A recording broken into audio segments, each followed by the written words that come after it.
What is man? A miserable pile of secrets. André Malraux. This phrase, also immortalized in the game Castlevania, Symphony of the Night, penetrates the very essence of the human condition.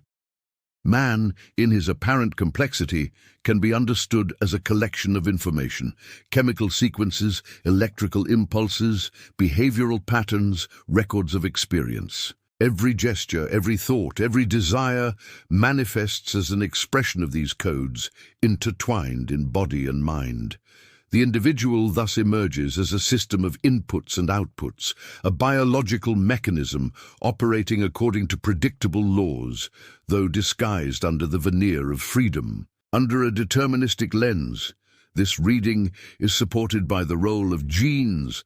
They shape our physical structures and influence temperaments, tendencies, and vulnerabilities.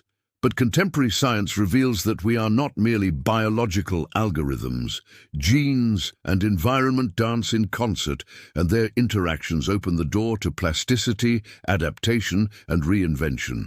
There are conditionings, yes, but never an immutable destiny.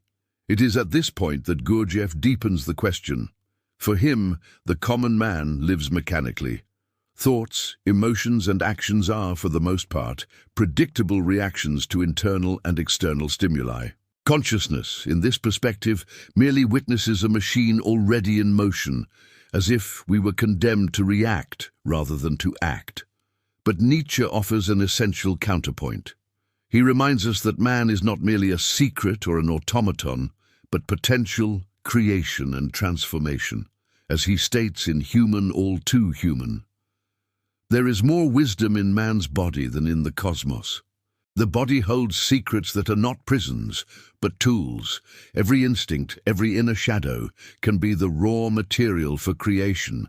Malraux's miserable pile of secrets can thus be reinterpreted, not as a condemnation to weakness, but as an invitation to transfiguration. Man, even when limited by genes or mechanisms, possesses the capacity to shape, recreate, and overcome himself. Each internal secret can be fuel for the affirmation of one's own will, transforming biological data into an existential masterpiece. In this way, man presents himself as both paradox and potential. At once, determinism and creation, machine and artist, genetic code and the will to overcome. The misery of secrets is not fatality, it is a field open to reinvention. If we were to paraphrase Malraux in the style of Nietzsche, we might say, what is man?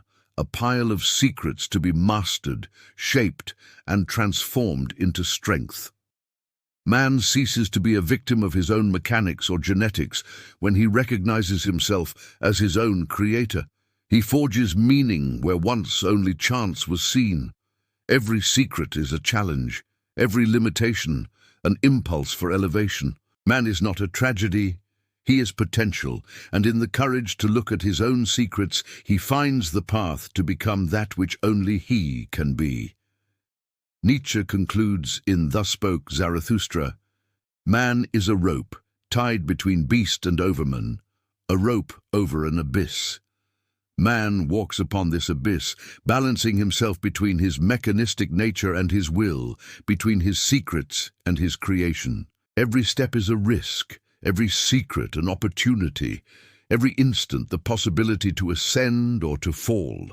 And it is in this very risk, in this crossing over the abyss, that the greatness of the human is revealed.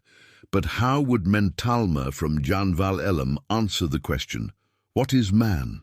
Man is an enigmatic pile of files, neither a mere condemnation nor a blank slate. It is up to the transient self to take on the management of these files, to breathe with presence, to observe thoughts and feelings, to choose before reacting. It is in this conscious administration that the pile ceases to be a prison and becomes a living library, organizable, transformable, raw material for the creation of the self. Thus what seemed to be mere mechanicity becomes a craft, and the miserable is transmuted into art.